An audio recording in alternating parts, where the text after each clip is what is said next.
Alhamdulillah, di pagi hari ini kita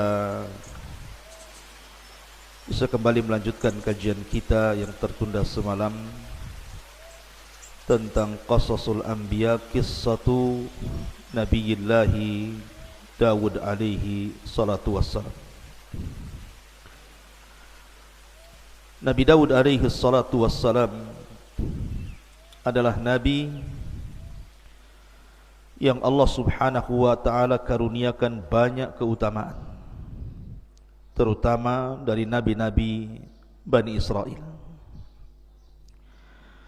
Karena satu-satunya nabi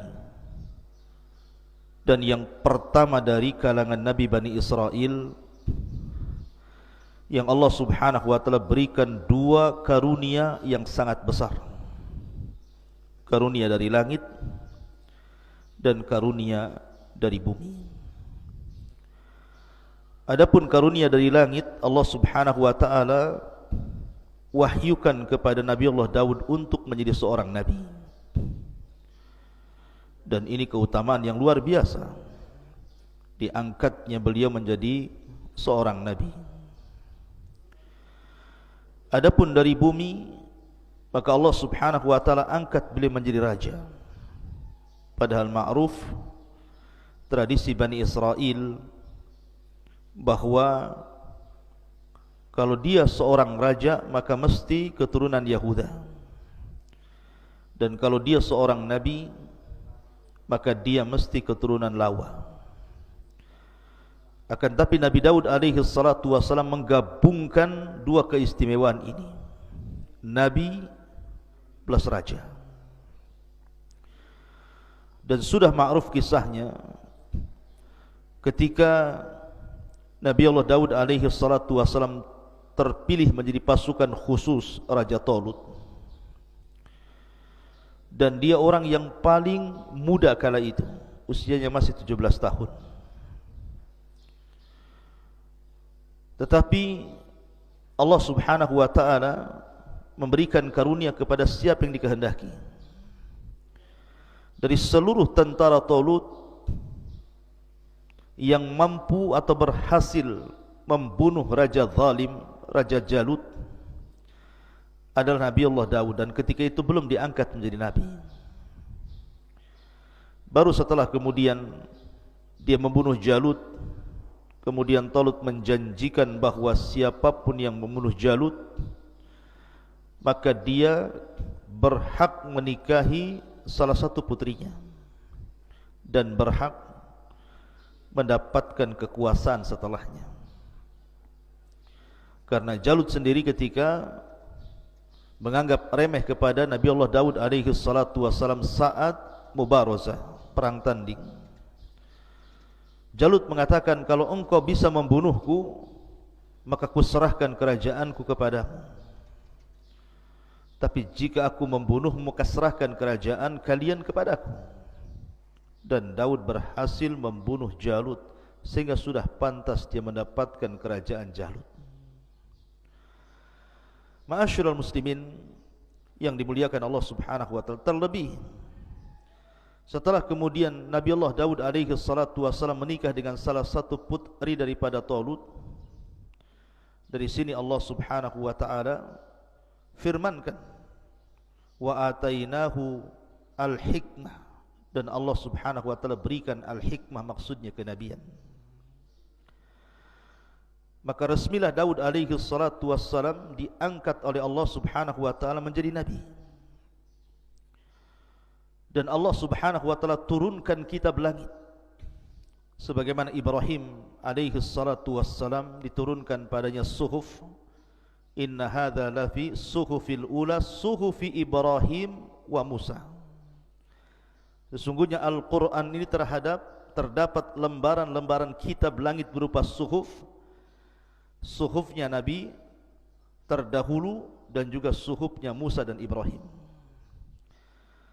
Maka sebagaimana Nabi Allah Ibrahim diturunkan suhuf kepadanya, kemudian juga Nabi Musa alaihi salatu wassalam diturunkan Taurat, kemudian Isa bin Maryam diturunkan Injil, dan Rasul kita Muhammad sallallahu alaihi wasallam diturunkan Al-Quran, maka Nabi Allah Daud juga diturunkan Zabur. Tentu Zabur tidak sebagaimana Taurat, Injil ataupun Al-Quran yang sangat tebal. Karena Zabur itu kinayah taranum, mungkin semacam bait-bait syair yang suka ditaranumkan, dilanggamkan oleh Daud alaihi salatu wassalam. Dan Daud memiliki 70 suara. Jadi kalau dia taranum membaca Zabur, maka dia membaca dengan 70 qiraah. Setiap berpindah satu qiraah ke qiraah berikutnya, suaranya semakin indah, semakin baik. Bahkan saking indahnya suara Nabi Allah Daud alaihi salatu wassalam, burung-burung bahkan gunung-gunung ikut taranum dengan Daud alaihi salatu wassalam. Nanti akan saya kisahkan bagaimana kisah qiraah Zabur Nabi Allah Daud alaihi salatu wassalam. Baik, kita akan mulai dengan beberapa ayat Al-Quran yang bicara tentang kisah Nabi Allah Daud alaihi salatu wassalam.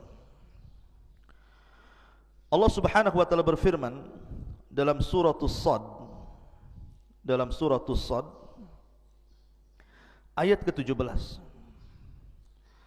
A'udzu billahi minasyaitonir rajim. Isbir ala ma yaqulun. Bersabarlah engkau wahai Muhammad terhadap apa yang mereka katakan kepadamu. Kita tahu bahwa dakwah Nabi SAW itu penuh dengan tantangan dan rintangan. Mulai daripada hinaan, ejekan, cacian, makian, ancaman. Itulah tantangan dakwah Nabi SAW. Sehingga terkadang Nabi SAW sempit hatinya, dan Allah tahu.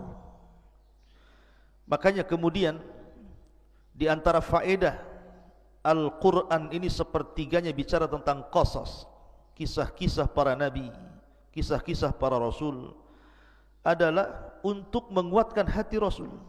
Linusabbitu bihi fuadak, agar hati Nabi SAW tenang. Apabila Nabi SAW diancam untuk dibunuh, maka sebelumnya para nabi juga diancam, bahkan dibunuh. Seperti Nabi Allah Yahya ibn Zakaria dibunuh, dipenggal kepalanya. Kemudian juga ayahnya Zakaria digergaji dalam pohon. Kemudian Isa juga diancam oleh kaumnya, kemudian diangkat ke langit karena akan mengalami pembunuhan. Maka di sini Allah Subhanahu wa taala ingin menghibur Nabi SAW dengan mengkisahkan Nabi Allah Daud kepada beliau. Allah Subhanahu wa taala mengatakan, isbir ala ma yaqulun. Bersabarlah atas apa yang mereka katakan. Wadhkur abdana Daud dzal aidi innahu awwab. Dan ingatlah akan hamba kami. Allah Subhanahu wa taala menasabkan Daud kepada hamba Allah, dan ini idhafah tasyrif namanya, idhafah pengagungan, bahwa Daud ini bukan orang biasa tapi orang mulia, karena dinasabkan dengan kata-kata abdana, diidhafahkan kepada kami Allah Subhanahu wa taala. Allah mengatakan, dan ingatlah akan hamba kami Nabi Allah Daud alaihi salatu wassalam yang mempunyai kekuatan. Sungguh dia hamba yang sangat taat kepada Allah Azza wa Jalla. Seolah-olah Allah ingin katakan, bersabarlah wahai Muhammad sebagaimana sabarnya Nabi Allah Daud alaihi salatu wassalam.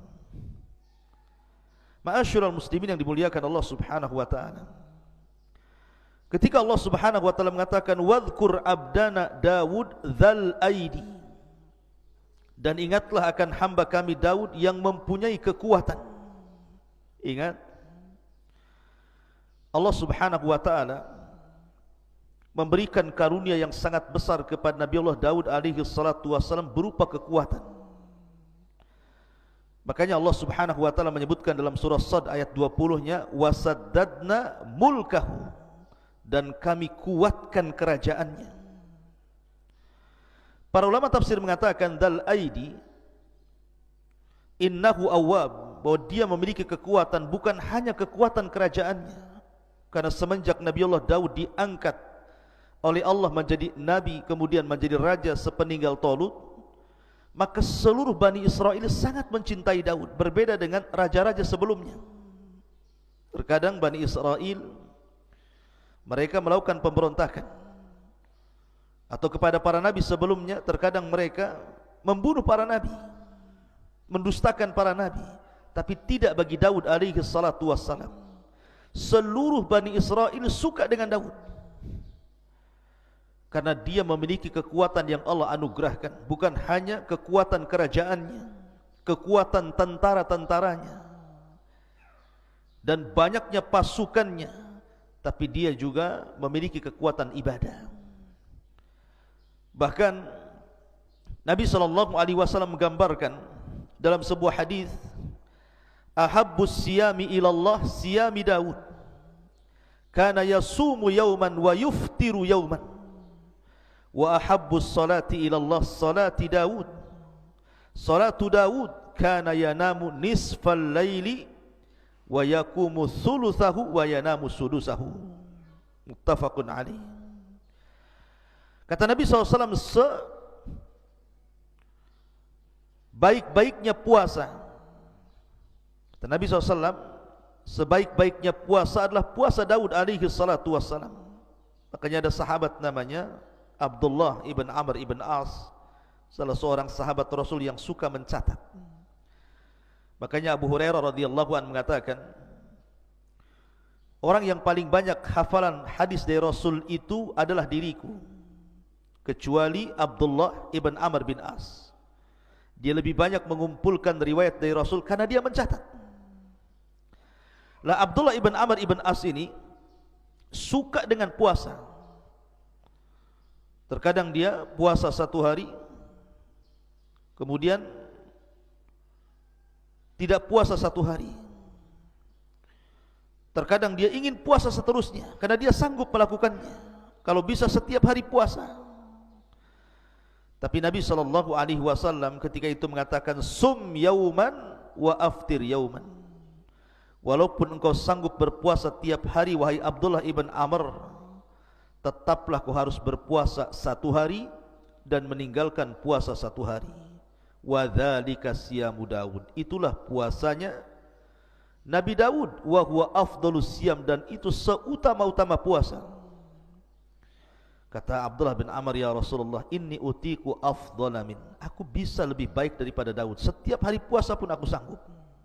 Tapi Rasul mengatakan, la afdhala min dhalik, tidak ada yang lebih afdal dibandingkan puasa Daud. Puasa satu hari, tinggalkan satu hari. Kemudian Nabi SAW mengatakan, wa ahabus salati ilallah salatu Daud, dan seutama-utama salat, maksudnya salat sunnah, adalah salatnya Nabi Daud. Beliau tidur di pertengahan malam, kemudian bangun di sepertiganya, kemudian tidur di seperenamnya.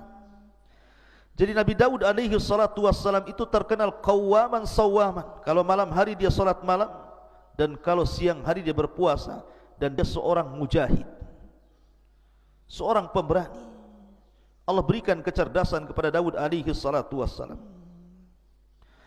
Ma'asyiral muslimin yang dimuliakan Allah subhanahu wa ta'ala. Makanya para ulama mengatakan, di antara sebab kekuatan kekuasaan Daud itu karena tiga perkara. Pertama, fi jundihi, dari segi tentaranya sangat kuat dan banyak pasukannya dan tidak pernah terkalahkan. Yang kedua, wa quwwatihi, Allah berikan kekuatan ibadah. Bukan hanya kekuatan kerajaan, tetapi kekuatan ibadah. Dan tentu yang terakhir, nikmatun minallahi alaih, karena itu nikmat yang Allah anugerahkan kepada Daud alaihi salatu wassalam. Apa saja nikmat yang Allah anugerahkan kepada Nabi Allah Daud? Allah lanjutkan dalam surah Sad ayat 18-nya, inna sakharnal jibala ma'ahu yusabbihna bil ashi wal israq, sungguh kamilah yang menundukkan gunung-gunung itu untuk bertasbih bersama Daud pada waktu petang dan juga pada waktu pagi. Wat-tayra mahsyurah, wat-tayra mahsyuratan kullu lahu awwab, Bukan hanya gunung-gunung ditundukkan kepada Nabi Allah Daud alaihi salatu wassalam, sampai kepada kami tundukkan burung-burung dalam keadaan terkumpul masing-masing sangat taat kepada Allah Azza wa Jalla. Jadi kisahnya begini. Saya sudah ulangi dari awal tadi, Nabi Daud itu diberikan kehebatan bacaan Zabur. Kalau dia tarannum luar biasa. Dan itu diisyaratkan kepada sabda Nabi SAW ketika memuji orang-orang Asy'ariyun. Jadi ada kabilah di Yaman namanya Asy'ariyin. Kabilahnya Abi Musa al-Asy'ari. Itu dikenal dengan suara Al-Quran yang sangat merdu. Jadi apabila pasukan Asy'ariyun ini berangkat jihad bersama Rasul, safar untuk berjihad, maka apabila di malam hari, kan yang terlibat dalam perang itu bukan hanya satu kabilah, berkabilah-kabilah, salah satunya kabilah Asy'ariyun. Apabila Nabi SAW beristirahat di malam hari dan pasukan pun beristirahat, Nabi SAW tahu di mana letak kabilah Asy'ariyun beristirahat, walaupun banyak kabilah. Sampai-sampai dia mengatakan, Innila a'lamu maudi al-Asy'ariyina indal jais. Aku tahu di mana letaknya kabilah Asy'ariyun di tengah-tengah pasukan. Kenapa? Karena kebiasaan mereka suka solat malam dan tarannum Al-Quran, dan suaranya indah. Makanya suatu malam Nabi SAW suatu ketika berjalan-jalan ke ganggang rumah-rumah kota Madinah, melihat-lihat kondisi sahabatnya. Rupanya Nabi terhenti dengan sebuah rumah, karena di zaman itu sudah terbiasa dari rumah-rumah kaum muslimin itu keluar suara tawan, maksudnya suara bacaan Al-Quran seperti suara tawan. Manusia disibukkan dengan bacaan Al-Quran. Jadi Rasul kalau lewat di rumah ini keluar suara Al-Quran, di rumah itu keluar suara Al-Quran. Dan itulah kehebatan para sahabat, menghidupkan malam mereka dengan Al-Quran.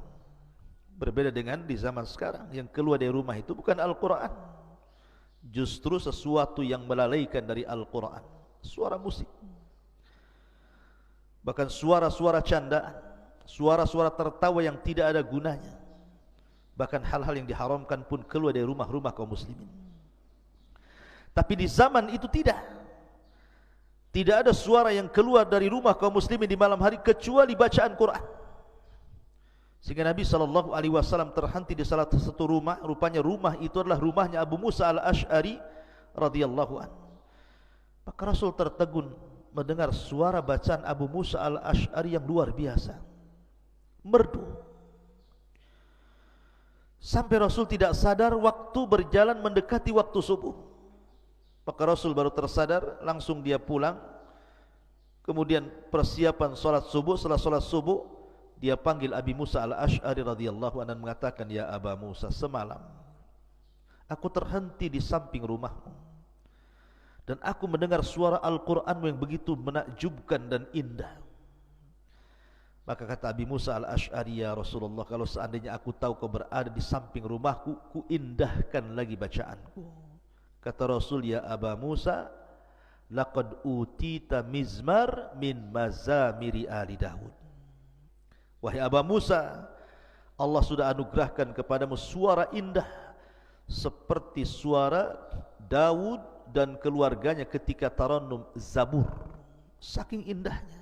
Dan saya katakan Daud memiliki 70 suara. Setiap satu suara berpindah ke suara berikutnya, maka suara itu jauh lebih indah dibandingkan suara sebelumnya. Sampai-sampai Allah gambarkan dalam surah As-Sad ayat 18-19 ini, ketika Nabi Allah Daud tarannum Zabur, maka burung-burung akan datang dari mana-mana, kemudian akan bernaung di atap rumahnya, di atap istananya. Mereka ikut bersiul, ikut melanggamkan seperti yang dilanggamkan Zabur oleh Daud alaihi salatu wassalam. Anda bisa bayangkan, apabila suara burung saja 2-3 ekor bersiul itu sudah bising itu. Tapi ini burung-burung dari mana-mana bersiul mengikuti tarannumnya Zabur yang dibacakan Daud alaihi salatu wassalam, sehingga membuat cemburu gunung-gunung. Seolah-olah gunung mengatakan, engkau izinkan burung-burung ikut tarannum bersama Daud, izinkan aku juga ya Rabb tarannum dengan Zabur yang dibacakan Daud alaihi salatu wassalam. Akhirnya Allah subhanahu wa ta'ala izinkan, akhirnya gunung pun bersuara. Karena ulama tafsir mengatakan bahwa tasbihnya gunung dan juga burung-burung itu ala zahiriha, dibawa kepada zahir Al-Quran. Jadi betul-betul bersuara. Dari sini ada kisah Israiliyat. Ketika sudah terlampau ramai suara burung, suara gunung, sehingga suara Daud otomatis mengecil. Karena suara burung saja sudah, kalau sudah berkicau itu melebihi suara manusia. Maka Daud mengadu kepada Allah Azza wa Jalla, ya Rabb, kalau aku tarannum Zabur sementara suara burung begitu bisingnya, suara gunung juga sama, bagaimana kau bisa mendengar suara Zabur yang kubacakan untukmu? Maka dari situ kemudian Allah mengutus Jibril alaihi salatu wassalam, kemudian membawa Nabi Allah Daud ke dalam sebuah lubang ke dasar bumi. Sesampainya kemudian masuk ke dalam lubang ke dasar bumi itu, maka Jibril kemudian mengambil sebuah batu yang retak. Tiba-tiba batu itu dibelah, rupanya ada ulat di situ. Kata Jibril alaihi salatu wassalam, ya Daud, fasma mada yaqulu dud, dengarkan apa yang diucapkan oleh dud itu, maksudnya oleh ulat di dalam pecahan batu itu. Rupanya Daud mendekatkan telinganya, rupanya dia sedang bertasbih kepada Allah Azza wa Jalla. Kata Jibril, lihat, ini ulat di dasar bumi bertasbih, Allah mendengarnya. Apalagi engkau berada di atas bumi, tentu Allah lebih mendengarnya. Walaupun suara-suara burung dan gunung itu mereka pun bersuara melebihi suaramu. Tapi ini kisah Israiliyat. Ma'asyiral muslimin yang dimuliakan Allah subhanahu wa ta'ala, intinya bahwa Allah anugerahkan kepada Daud suara yang sangat indah, luar biasa. Dan ketika suara Nabi Allah Daud itu mempengaruhi suara burung, mempengaruhi gunung, menunjukkan bahwa bacaan ayat-ayat Allah itu memiliki pengaruh kuat kepada manusia. Makanya kita lihat Nabi SAW itu bukan hanya membaca Al-Quran, tetapi juga rindu mendengarkan bacaan Al-Quran orang lain. Suatu ketika Nabi SAW memanggil Abdullah ibn Mas'ud yang kunyahnya Ibnu Ummi Abdin. Suaranya juga indah, bahkan pernah disejajarkan dengan suara Jibril ketika Rasul pulang dari safar bersama Abu Bakar dan Umar, kemudian mendengar suara Abdullah ibn Mas'ud membaca Al-Quran. Kata Nabi SAW, ya Aba Bakrin wa ya Umar, wahai Abu Bakar dan Umar, man arada an yasma'al Qur'ana ghaddan tariyan falyasma'ala qiraati Ummi Abdin. Wahai Abu Bakar, wahai Umar, kalau engkau ingin mendengarkan bagaimana Al-Quran itu turun kepadaku, ketika Jibril membaca Quran kepadaku, maka perdengarkan suara Ibnu Ummi Abdin, maksudnya Abdullah ibn Mas'ud. Jadi Rasul memanggil Abdullah ibn Mas'ud dan mengatakan, Iqra alayya al-Quran, wahai Abdullah bin Mas'ud, tolonglah bacakan untukku Al-Quran. Kata Abdullah bin Mas'ud, ya Rasulullah, a'aqra'u alayka wal Qur'anu unzila ilaik? Rasul, bagaimana mungkin aku membacakan Al-Quran kepadamu sementara Quran itu turun kepadamu? Tapi Rasul mengatakan, Iqra, baca saja. Faqara'a, maka dia pun membaca suratun Nisa sampai kepada ayat, wa kaifa idza ji'na min kulli ummatin bisyahid wa ji'na bika ala haula'i syahida.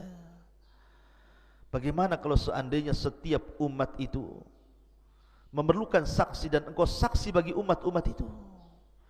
Sampai kepada ayat ini Rasul mengatakan, hasbuka hasbuka, cukup cukup. Rupanya Abdullah ibn Mas'ud melihat Rasul menangis, merenungkan ayat yang dibaca Abdullah ibn Mas'ud radhiyallahu anhu. Jadi Al-Quran itu mempengaruhi sampai kepada Nabi SAW. Makanya kita lihat ada seorang ulama namanya Fudail ibn Iyad, seorang perompak padang pasir. Ketika dia hendak merampok salah satu rumah orang kaya milik seorang wanita tajir, ada yang mengatakan, hendak melihat wanita yang disukainya, seorang jariyah, naik ke atas rumah. Tiba-tiba sahibul bait, pemilik rumah itu sedang qiyamul lail, kemudian membacakan Al-Quran sampai kepada ayat alam ya'ni lilladzina amanu an tash'a qulubuhum bi dzikrillah wa ma nazala minal haq. Tidakkah sampai usia, maksudnya 40 tahun, untuk menyadarkan dia kembali berzikir kepada Allah, dan begitu seterusnya. Tiba-tiba Fudail bin Iyad hampir jatuh dari atap rumah itu.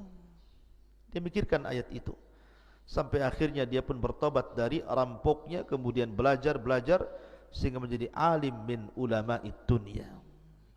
Jadi ulama dunia, terkenal zuhud wara'nya. Intinya bahwa faedah yang sangat besar dari kisah Nabi Daud alaihi salatu wassalam, dia mampu membaca Zabur dan Allah anugerahkan suara yang sangat indah. Maka bagi anda yang Allah anugerahkan suara indah, gunakan untuk membaca Al-Quran. Buat apa anda gunakan untuk menyanyi? Tidak ada faedahnya dunia akhirat. Wa minan nasi man yashtari lahwal hadith liyudhilluka an sabilillah. Karena ada sebagian manusia itu yang akan memperjualbelikan lahwal hadith, ucapan-ucapan yang tidak ada gunanya untuk menyesatkan jalan Allah. Maka gunakan suara emas, suara indah anda untuk membaca Al-Quran. Rasul mengatakan, "Man lam yataghanna bil Quran falaysa minni." Siapa yang tidak melenggamkan Al-Quran dengan suara indah, maka bukan termasuk umatku. Quran itu indah, dan akan semakin indah bila dibacakan orang yang memiliki suara indah. Ma'asyiral muslimin yang dimuliakan Allah Azza wa Jalla. Kemudian Allah mengatakan dalam surah As-Sad ayat 20-nya, "Wa shaddadna mulkahu wa atainahul hikmata wa faslal khitab." Dan kami kuatkan kerajaannya. Sekali lagi, Daud ini diberikan anugerah kekuatan kerajaan karena semua Bani Israel mendukungnya. Tidak ada satupun yang memberontaknya. Selama 40 tahun Nabi Allah Daud berkuasa, kehidupan Bani Israel sungguh di atas kejayaan. Memiliki raja plus juga nabi, dan memiliki tentara yang sangat kuat, dan kekuatan ibadah yang luar biasa. Makanya Allah mengatakan, dan kami kuatkan kerajaannya, wa atainahul hikmah, dan kami berikan hikmah kenabian kepadanya, wa faslal khitab, dan kebijaksanaan dalam memutuskan perkara. Jadi Nabi Allah Daud itu subhanallah, dia diberikan kepahaman yang luar biasa. Setiap kasus yang ditanganinya, maka Allah berikan jalan keluarnya. Jadi kalau ada orang bertengkar, berselisih, meminta didamaikan, meminta fatwa, maka Nabi Allah Daud alaihi salatu wassalam pakarnya menyelesaikan seluruh problematika umatnya, tentu atas karunia dan izin dari Allah, yang Allah berikan kecerdasan, kepahaman kepada Daud sehingga mampu menyelesaikan setiap kasus per kasus yang terjadi kepada umatnya. Nanti kita akan jelaskan, karena Nabi Allah Daud itu membagi hari menjadi 3. Satu hari dia gunakan untuk memutuskan perkara. Setiap umatnya yang datang berkasus, maka dia harus memutuskan perkara itu, dan selalu ada jalan keluarnya. Yang kedua, satu hari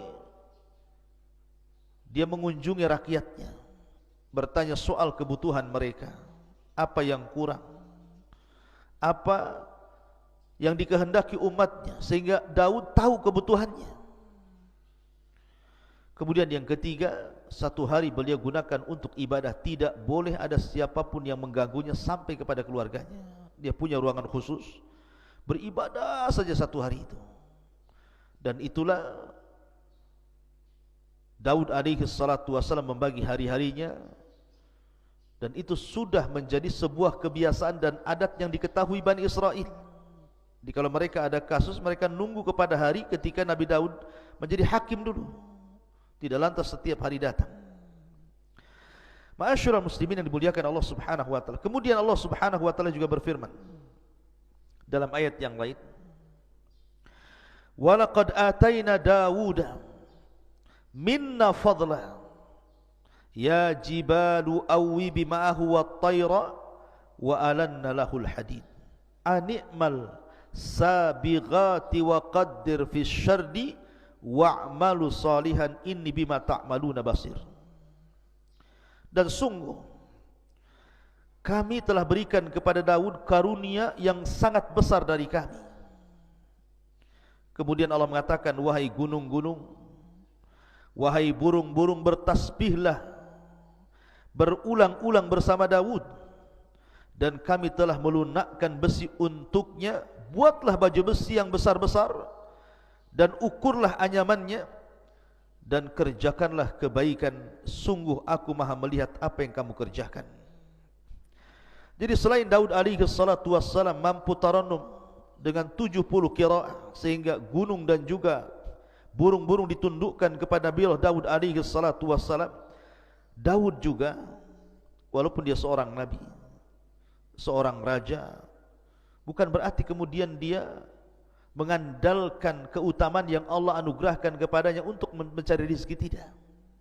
Tapi dia bekerja sendiri. Dia tidak mengandalkan gaji, mungkin bahasa kitanya. Tidak semena-mena karena dia seorang raja, memiliki istana, memiliki dayang, memiliki pasukan. Tidak. Daud bekerja sendiri dengan keringatnya. Salah satu pekerjaan yang masyhur, dan ini salah satu mukjizat yang Allah anugerahkan kepada Daud juga, dia mampu membuat baju besi tanpa ada pembakaran api. Jadi kalau seandainya saya analogikan seperti Anda membuat kue, mengadon roti, cukup dengan tangan, dikuel-kuel mungkin bahasa kitanya ya. Dirakit sendirian dengan tangannya, seolah-olah sudah ada panas di dalam tangannya itu, sehingga dia membuat baju besi itu tinggal membelok-belokkan saja. Dan dia adalah orang yang pertama kali membuat baju besi perang. Makanya wajar kalau tentaranya kuat, karena di zaman itu tidak dikenal tentang baju besi. Dialah yang mencetus pertama pembuatan baju besi dengan mukjizat dari Allah Subhanahu wa taala, mampu merangkai baju besi tanpa harus dibakar. Cukup kemudian dirakit dengan tangannya, dan baju besinya sangat indah, sangat kokoh. Dia walaupun besi tetapi ringan dipakai. Dan itu keutamaan Nabi Allah Daud, dan itu bagian daripada mukjizat yang Allah anugerahkan selain daripada faslul khitab tadi. Dan ini juga pelajaran bagi anak-anak muda. Terkadang banyak orang-orang yang kemudian kuliah tinggi-tinggi dengan harapan setelah selesai kuliah langsung menjadi direktur perusahaan, owner perusahaan. Ya, terkadang ada orang yang seperti itu. Tapi terkadang Allah uji setelah dia kuliah tinggi-tinggi, rupanya pengangguran, malas. Dia malu untuk bekerja, umpamanya ngojek kah, driver apa gitu kan, atau bangunan, atau mungkin jualan kecil-kecilan. Alasannya, saya sudah sarjana, sudah S3 pun, tidak mungkinlah saya bekerja seperti kalian yang tidak sekolah. Subhanallah. Daud alaihi salatu wassalam ini jauh lebih mulia dibandingkan Anda. Dia seorang raja, memiliki istana, dayang-dayang, kekuatan, kekayaan. Bahkan dia seorang ahli ibadah yang tidak pernah meninggalkan puasa dan tidak pernah meninggalkan qiyamul lail. Tapi dia juga bekerja. Makanya terkadang ada orang-orang yang malas sehingga menjadi peminta-minta. Kita lihat di lampu merah itu, terkadang kita melihat orangnya kuat, kekar, masih muda, kerjanya minta-minta. Lihatlah bagaimana Nabi Allah Daud mengajarkan kepada kita, walaupun dia seorang nabi, seorang raja, dilimpahkan karunia yang banyak, tetap saja dia bekerja dengan amalan tangannya. Makanya Nabi SAW bersabda, ma akala ahadun ta'aman qad khairan min an ya'kula min amali yadihi, wa anna Nabi Allah Daud kana ya'kulu min amali yadihi. Tidaklah seseorang itu memakan sebuah makanan yang jauh lebih baik dibandingkan makan itu hasil jerih payah tangannya. Dan sesungguhnya Nabi Allah Daud, beliau memakan dari hasil tangannya. Ma'asyiral muslimin yang dimuliakan Allah Azza wa Jalla, maka dari sini mengisyaratkan bahwa Nabi Daud alaihi salatu wassalam beramal sendirian, bahkan dilebihkan dari para nabi. Dan kebiasaan para nabi juga Mereka bekerja. Ibrahim alaihi salatu wassalam, dia jual baju. Dia membeli baju di pasar di tempat lain, kemudian dijual di tempat lain. Itu Ibrahim Khalilur Rahman, pemimpin ataupun Abul Anbiya, bapaknya para nabi, bekerja. Zakaria Najjar. Mungkin bahasa kita Najjar itu semacam ya pembuat kayu. Di zaman sekarang ini mebel gitu ya. Itulah pekerjaannya Nabi Zakaria alaihi salatu wassalam. Bahkan Rasul tidak malu-malu untuk menjadi ra'il ghanam, penggembala kambing milik tuan Arab. Dan begitulah para nabi mengajarkan kepada kita agar kita bekerja dan bekerja mencari yang baik dan halal. Kulu min tayyibati ma razaqnakum. Ma'asyiral muslimin yang dimuliakan Allah Subhanahu wa taala. Kemudian kalau kita melihat bagaimana keistimewaan Nabi Allah Daud alaihi salatu wassalam, juga Allah Subhanahu wa taala berfirman di dalam Al-Qur'anul Karim, "Walaqad ataina Dawuda wa Sulaiman ilma wa qala alhamdulillahi alladzi faddalana ala katsirin min ibadinal mu'minin." Dalam surah An-Naml ayat 15 Allah katakan, dan sungguh kami berikan kepada Daud dan Sulaiman ilmu yang banyak. Kemudian keduanya pun bersyukur kepada dan mengatakan, alhamdulillah, segala puja dan puji hanya milik Allah yang telah mengaruniakan kepada kami dibandingkan kebanyakan dari hamba-hambamu yang beriman. Bersyukur. Jadi Daud dan juga Sulaiman mengajarkan kepada kita, nikmat apapun yang Allah anugerahkan kepada kita itu datang dari Allah. Bersyukurlah kepada Allah Azza wa Jalla akan nikmat itu. Aku itu nikmat dari Allah. Jangan seperti Qarun, yang awalnya dia seorang pembaca Taurat hebat, memiliki suara indah membaca Taurat. Qarun itu orang yang dekat dengan Nabi Musa, ahli ibadah. Awalnya dia baik. Ketika dia baru dianugerahkan rizki oleh Allah Azza wa Jalla, dia masih mau sedekah, bayar zakat. Tapi setelah Allah anugerahkan kekayaan yang begitu besar kepada Qarun, dia pun sombong dan mengatakan, innama utitu min ilmin indi, kekayaan ini datang dariku, bukan dari Allah, karena kecerdasanku. Mungkin bahasa kitanya, karena saya sudah kuliah tinggi-tinggi, kalau saya sekarang kaya, jadi manajer, jadi owner perusahaan, wajar itu karena kecerdasanku. Dia lupa bahwa yang berikan rizki itu Allah Subhanahu wa ta'ala. Akui itu nikmat dari Allah. Bersyukur dengan cara mengeluarkan rizki Allah itu kepada sesuatu di jalan Allah. Karena banyak orang-orang itu yang mencari rizki dengan cara halal, tetapi kemudian diinfakkan dengan cara yang haram. Harta anda akan ditanya di hadapan Allah, min aina iktasabahu wa fima anfaqahu. Kemana? Dari mana kau hasilkan harta itu, kemana kau belanjakan? Semua akan ditanya. Maka di sini pelajaran yang sangat berharga dari Nabi Allah Daud dan juga Sulaiman putranya, beliau memuji Allah Subhanahu wa taala, alhamdulillah. Makanya Nabi Allah Sulaiman alaihi salatu wassalam diberikan anugerah kekayaan yang mungkin jauh lebih hebat dibandingkan ayahnya. Tapi dia mengatakan, hadza min fadli rabbi, ini semua karunia Allah. Liyabluwani ashkuru an akfur. Sengaja Allah menguji diriku, kata Sulaiman, apakah aku akan menjadi hamba Allah yang bersyukur ataukah menjadi hamba Allah yang kufur. Karena bagaimanapun kekayaan itu difirmankan Allah Azza wa Jalla, kalla innal insana la yatgha an ra'ahu stagna. Betapa banyak orang-orang yang kemudian melampaui batas dalam hidupnya ketika Allah berikan kecukupan kepadanya. Na'udzubillah. Ma'asyiral muslimin yang dimuliakan Allah Subhanahu wa taala, ketika para ulama memberikan catatan bahwa dalam surah An-Naml ayat 15 ini, walaqad ataina Dawuda wa Sulaimana ilma wa qala alhamdulillahilladzi faddalana ala katsirin min ibadihil mu'minin, dan sungguh kami telah berikan kepada Daud dan juga Sulaiman ilmu yang banyak. Kemudian keduanya memuji Allah dan mengatakan, segala puja dan puji hanya milik Allah yang telah melebihkan kami dari kebanyakan hamba-hamba Allah yang beriman. Allah berikan nikmat yang luar biasa kepada dua nabi ini. Salah satunya Nabi Allah Daud alaihi salatu wasallam. Apa saja nikmat yang Allah anugerahkan kepada Nabi Allah Daud alaihi salatu wasallam? Yang pertama, al-quwwah al-ilmiyah, kekuatan pengetahuan yang cerdas. Makanya Allah mengatakan dalam surah Al-Baqarah ayat 251, wa 'allamnahu wa 'allamahu mimma yasha. Dan Allah ajarkan pengetahuan kepada siapa dari hambanya sesuai dengan kehendaknya. Ma'asyiral muslimin yang dimuliakan Allah Azza wa Jalla, dan Nabi Allah Daud diberikan pengetahuan yang luar biasa, kepahaman, kecerdasan yang luar biasa. Yang kedua, al-quwwatul badaniyah. Dia dianugerahkan kekuatan badan, kekuatan fisik, sehingga tadi bisa membuat baju besi dengan tanpa ada pembakaran.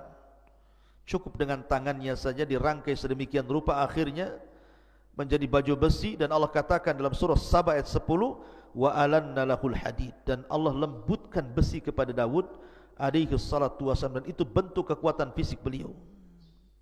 Kemudian yang ketiga, quwwatul mulki bitaskhiril asbabil madiyati wal ma'nawiyati liuqawwi mulkahu min kathratil junud wa husni sirati wal adli wal fasli fil khusumat. Kekuatan kerajaan dengan berbagai macam sebabnya, sehingga dengan kecerdasannya dan kekuatan fisiknya akhirnya kuat kerajaannya, dicintai oleh Bani Israel. Dia mampu mengelola kerajaan begitu baik, tentaranya kuat, dan dia memiliki akhlak yang sangat mulia dan dicintai rakyatnya. Dia seorang yang adil dalam memberikan keputusan, dan dia paham bagaimana cara menyelesaikan sebuah urusan, permasalahan, problematika yang dihadapi umatnya. Makanya Allah mengatakan wasyadadna mulkahu dalam surah Sad yang saya tadi bacakan ayat 20, dan kami kuatkan kerajaannya. Kemudian yang keempat, al-isabatu fil qawli wal fahmi fil qadha. Tepat sasaran apabila memutuskan sebuah perkara. Kalau ada orang konflik, bermasalah, datang kepada Nabi Daud, langsung bisa diselesaikan urusannya, seketika langsung selesai urusannya. Makanya Allah mengatakan wa atainahul hikmata wa faslal khitab. Faslal khitab, paham dengan urusan orang. Kemudian yang nomor 5, al-manzilatul aliyatu indallah. Dan ini yang paling luar biasa, Daud memiliki keistimewaan yang tinggi di sisi Allah Subhanahu wa taala, sehingga Allah mengatakan dalam surah Sad ayat 25, faghafarna lahu dzalik wa inna lahu indana la zulfa wa husnal ma'ab. Dan kami ampuni dosa-dosanya, dan sungguhnya Daud di sisi kami, kata Allah, sungguh hamba Allah yang mendekatkan diri kepadaku, dan dia akan mendapatkan kebaikan tempat kembali kelak. Kemudian yang nomor 6, al-barakatu fil waqti wa taysirul qiraati alaihi. Barakah dalam waktu, karena Daud itu tidak pernah menyanyiakan waktunya walaupun 1 detik. Bagaimana tidak di malam hari dia tahajud. Kanu minal laili ma yahjaun. Jadi Daud itu menghidupkan setiap malamnya, dan begitulah adatul anbiya, kebiasaan para nabi. Lihat Rasulullah SAW sampai diwajibkan qiyamul lail bagi dia, sehingga di masa tuanya kaki-kaki Rasul pecah-pecah. Sehingga Aisyah radhiyallahu anha mengatakan, ya Rasulullah, kau sudah sepuh, sudahlah kerjakan yang wajib-wajib, tinggalkan yang sunnah-sunnah. Tapi Rasul mengatakan, ya Aisyah, afala akuna abdan syakur, salahkah saya menjadi hamba Allah yang bersyukur? Maka salat melahirkan syukur. Daud tidak pernah menyanyiakan di waktu malam, dan tidak menyanyiakan di waktu siang. Dia berpuasa dan berjihad. Subhanallah, barakah waktunya, dan Allah mudahkan bacaan Zabur kepadanya, sehingga Allah Subhanahu wa ta'ala anugerahkan suara yang sangat indah dan mempengaruhi makhluk-makhluk di sekitarnya. Kemudian nomor 7, husnus saut, indahnya suara. Saya katakan Daud memiliki 70 qiraah. Satu qiraah lebih indah daripada qiraah berikutnya, dan itu keistimewaan. Makanya saya katakan, anda yang memiliki suara emas, suara indah, gunakan untuk baca Quran. Bukankah Rasul yang mengatakan, man qara harfa min kitabillah falahul hasanatu wal hasanatu bi asyri amthaliha, la aqulu alif lam mim harfun walakin alifun harfun wa lamun harfun wa mimun harfun, kata Rasul. Saya membaca 1 huruf siapa yang membaca satu huruf dalam Al-Quran, maka dia dapat satu kebaikan yang dilipat gandakan 10 kali lipat kebaikan. Aku tidak katakan alif lam mim satu huruf, tapi alif satu huruf, lam satu huruf, mim satu huruf. Anda bisa bayangkan, baca surah Al-Fatihah saja, kalau satu huruf 10 kebaikan, berapa kebaikan yang Anda akan dapati dari baca Al-Quran itu. Ma'asyiral muslimin yang dimuliakan Allah subhanahu wa ta'ala, adapun beberapa kisah yang terkait dengan Nabi Allah Daud alaihi salatu wassalam disebutkan dalam riwayat Abi Hurairah radhiyallahu anhu.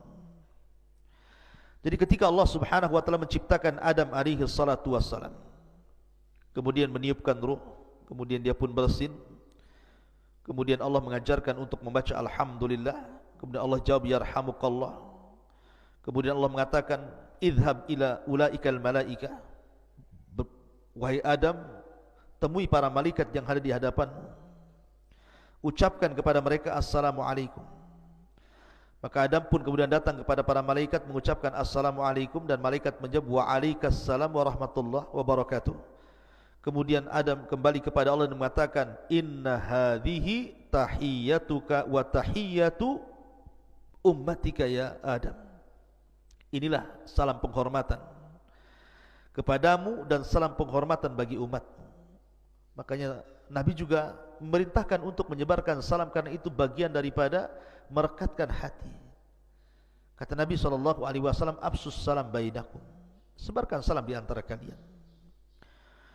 Maka setelah itu kemudian Allah subhanahu wa ta'ala mengusap punggung Nabi Adam alaihi salatu wassalam, kemudian Adam diperlihatkan keturunannya. Maka ketika Adam kemudian melihat keturunannya, dilihatnya ada satu orang dari turunan Adam alaihi salatu wassalam memiliki cahaya di dahinya, dan itu sangat menakjubkan Adam alaihi salatu wassalam. Kenapa orang ini bercahaya? Dan siapa dia? Akhirnya kemudian Adam mengatakan, ya Rabb, man hadha, siapa orang itu? Dari turunanku yang bercahaya itu siapa? Maka Allah mengatakan, hadha ibnuka Daud, itu turunanmu, namanya Daud alaihi salatu wassalam. Qad kutibat lahu umru arba'ina sana, Allah sudah catat dia hanya punya umur 40 tahun saja. Ketika mendengar usianya pendek, sementara Adam sudah takjub dengan Daud alaihi salatu wassalam, dia mengatakan, ya Rabb, zid fi umri, zid fi umri, tambahkan usianya. Maksudnya, ambil usiaku, tambahkan usianya. Kalau memang dia hanya usianya 40 tahun, tambahkan 60 lagi, genapkan menjadi 100 tahun usianya, biar dia agak panjang sedikit. Akhirnya kemudian ditakdirkan Daud pun diberikan usia Adam 60 tahun sehingga genap menjadi 100 tahun. Di saat Adam sudah berusia 940 tahun, artinya sudah waktunya dia wafat, datang malakul maut, dan Adam sudah sepuh. Ketika malakul maut hendak mencabut ruhnya Adam, Adam lupa bahwa usia dia sudah diberikan 60 tahun kepada Daud, sehingga dia tidak mau dicabut nyawanya, dan tetap mengatakan, bukankah usiaku 1000 tahun? Tunggulah 60 tahun lagi, katanya. Malaikat maut mengingatkan, bukankah usiamu sudah diberikan kepada anak cucumu Daud alaihi salatu wassalam? Adam lupa. Makanya dari situlah manusia disebut al-insan, diambil dari kata nisyan, lupa. Karena Adam lupa, maka lupa ini pun berlaku kepada setiap turunan Adam, maka kita disebut insan. Tapi lihat di sini ada hubung kait antara Nabi Allah Adam alaihi salatu wassalam dengan Nabi Allah Daud, karena keistimewaan Daud sampai Adam menyisihkan usianya 60 tahun untuk Nabi Allah Daud alaihi salatu wassalam.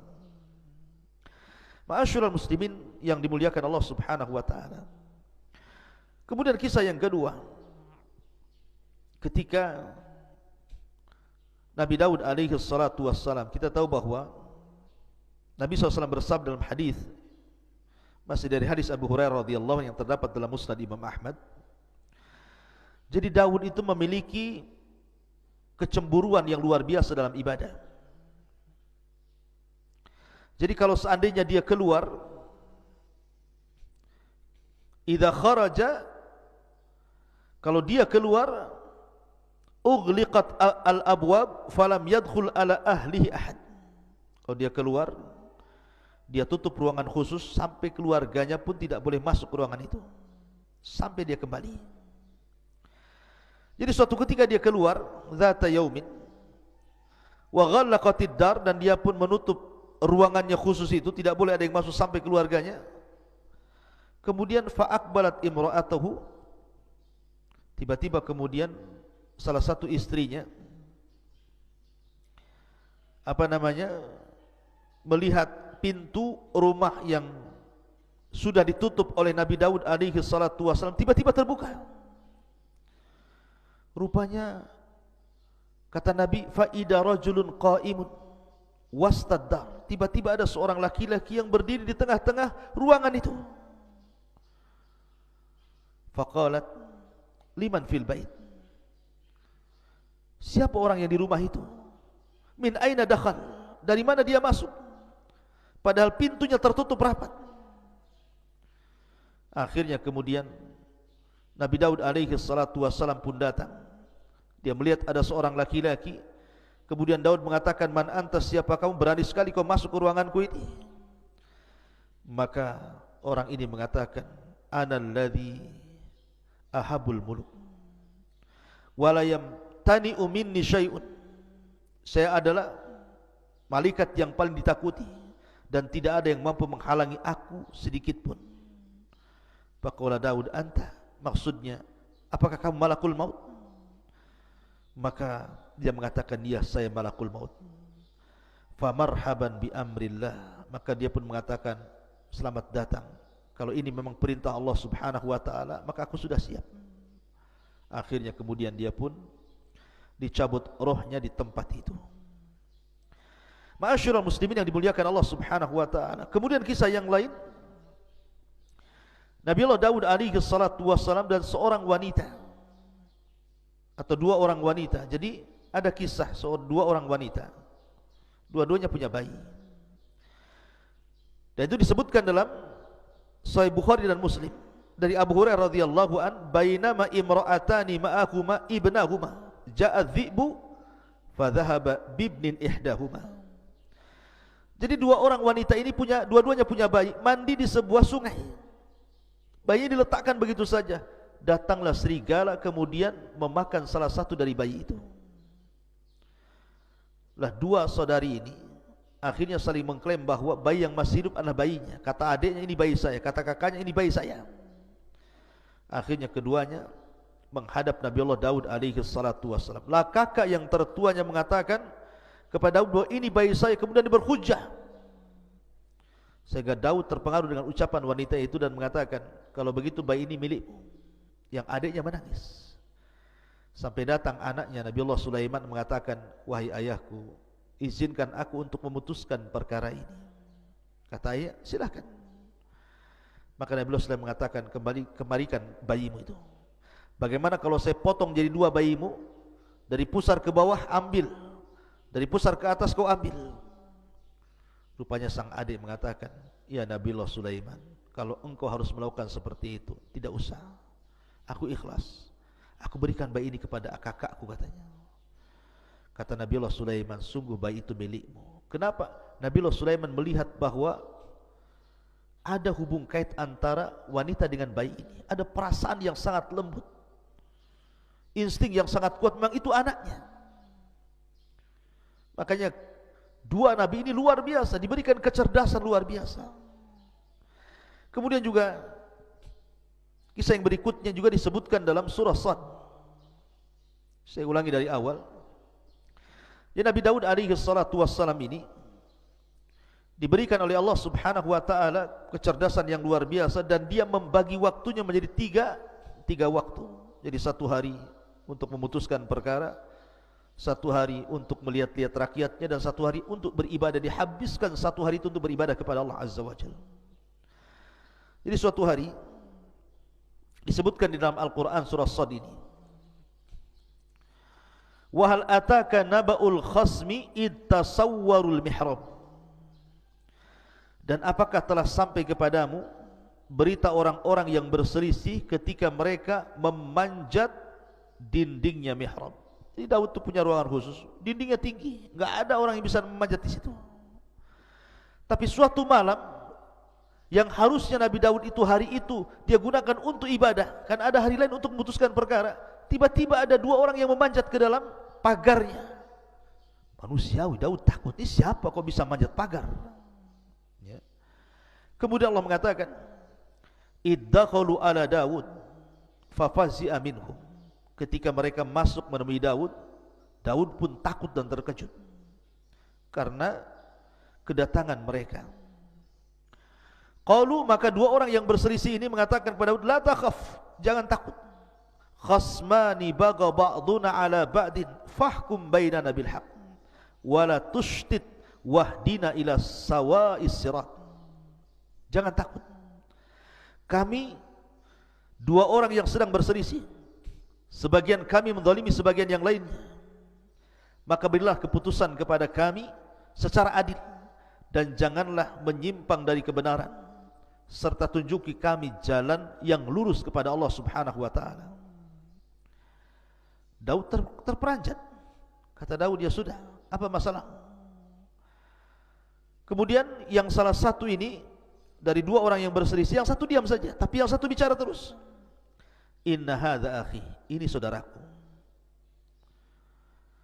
Lahu tis'un wa tis'una na'ja.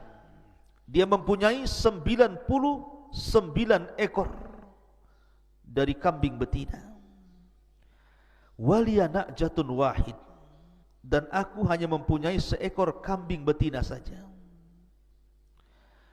Faqala aqfilniha wa azzani fil khitab. Lalu dia berkata, serahkanlah kambingmu itu kepadaku, dan dia mengalahkan aku dalam perdebatan.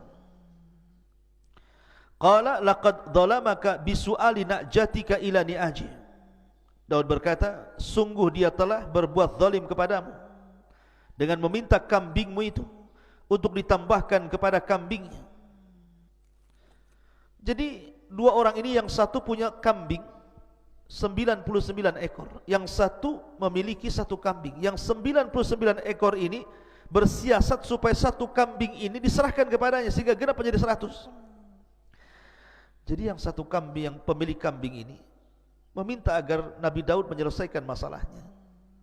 Ini orang ini mendolim sama saya, masa saya punya satu kambing mau diambil?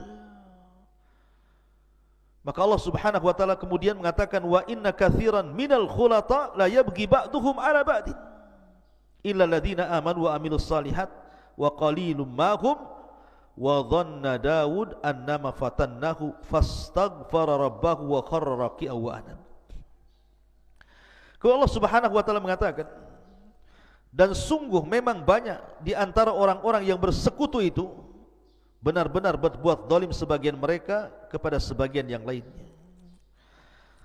Masalahnya di sini Nabi Daud alaihi salatu wassalam dalam hal ini memang kurang bijak. Karena Nabi Allah Daud alaihi salatu wassalam hanya mendengarkan satu pihak dan tidak mendengarkan pihak lain. Dia hanya mendengarkan dari pihak orang yang satu kambing itu, yang mempunyai satu kambing, dan tidak mendengarkan pihak yang kedua yang memiliki 99 kambing. Masalahnya apa sehingga dia mau mengambil satu kambing itu? Harusnya kan dua-duanya. Oke, masalahnya apa?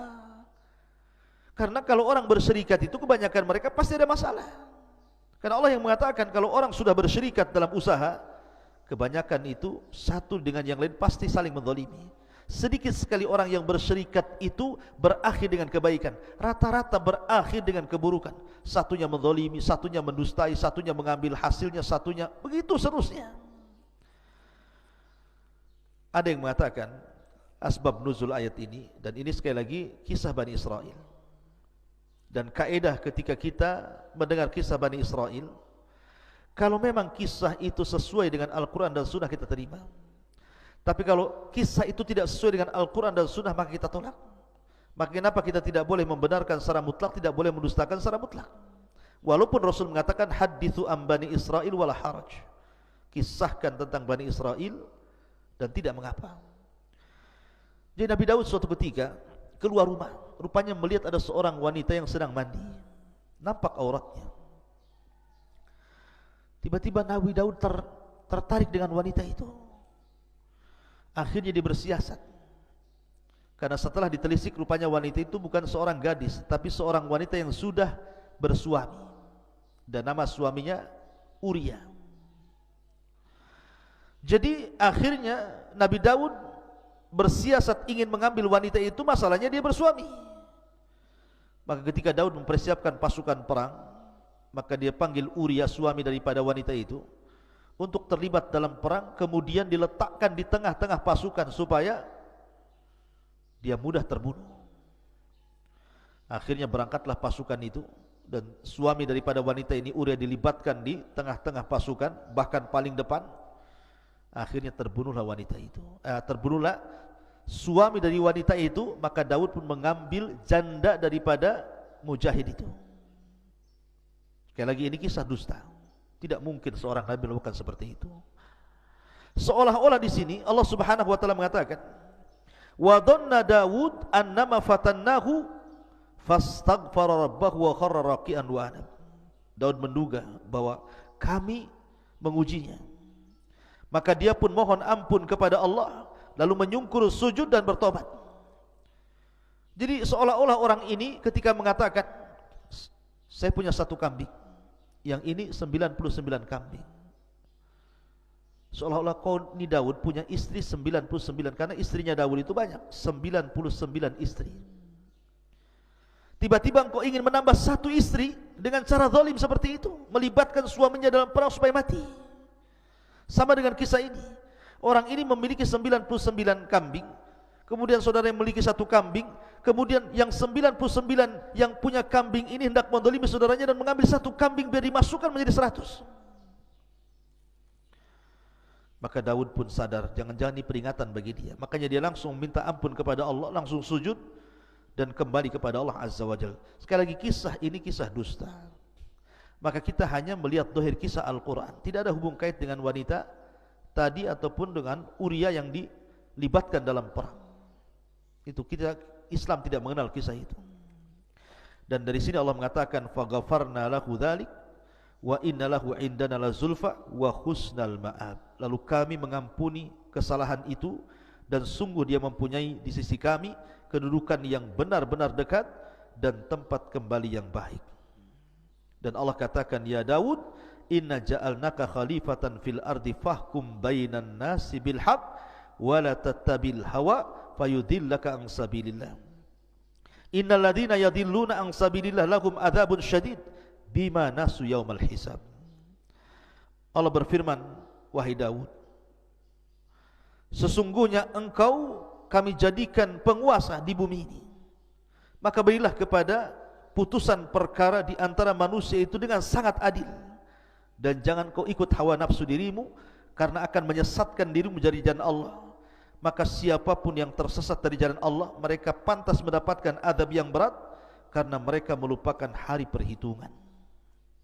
Seolah-olah Allah ingin berikan pelajaran kepada Daud. Terkadang ada orang yang berselisih dan minta diselesaikan hari ini juga, takkan mungkin menunggu sampai 3 hari. Kalau memang ini urgent, harus diselesaikan, maka uruslah rakyatmu.